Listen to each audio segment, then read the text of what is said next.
আন্দোলনের সময় গুপ্তদের অনেক খুঁজেছি, কিন্তু পাই নাই। আমাদের তারেক রহমান সাহেব বলছে, আহারে শোনা গো, উনি খুঁজতে খুঁজতে চোখের পুরো ছানি ফেলাই দিছে, বুঝছেন, কোথাও খুঁজা পাই নাই। তো জনাব তারেক রহমান সাহেব আপনারে কই, লন্ডন থেকে তো ওই গুপ্ত খুঁজা পাওয়া যাইব না। গুপ্তরা ছিল বাংলাদেশে, হাসিনারা তাড়ানোর জন্য তারা তখন ব্যস্ত ছিল। 17 বছরে দেশের জন্য আপনার কি অবদান? দেশের জন্য আপনার কি অবদান আছে? না জেল খাটছেন, না জুলুমের শিকার হয়েছেন, হ্যাঁ, কিছুই তো শিকার হন নাই।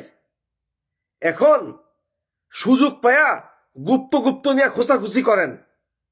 আপনার জন্য শেম ছাড়া আর কিচ্ছু দিতে পারলাম না।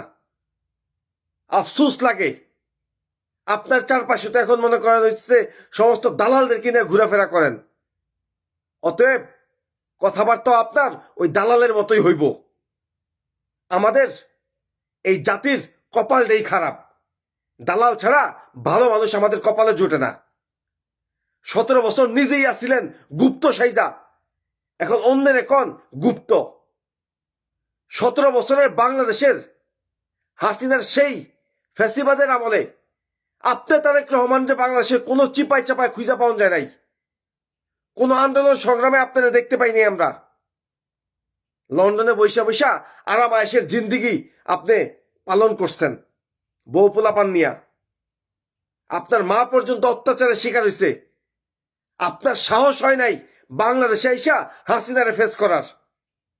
এখন বড় বড় গপ্প মারান। মেয়া শরম থাকলে এত বড় বড় গপ্প মারাইতেন না।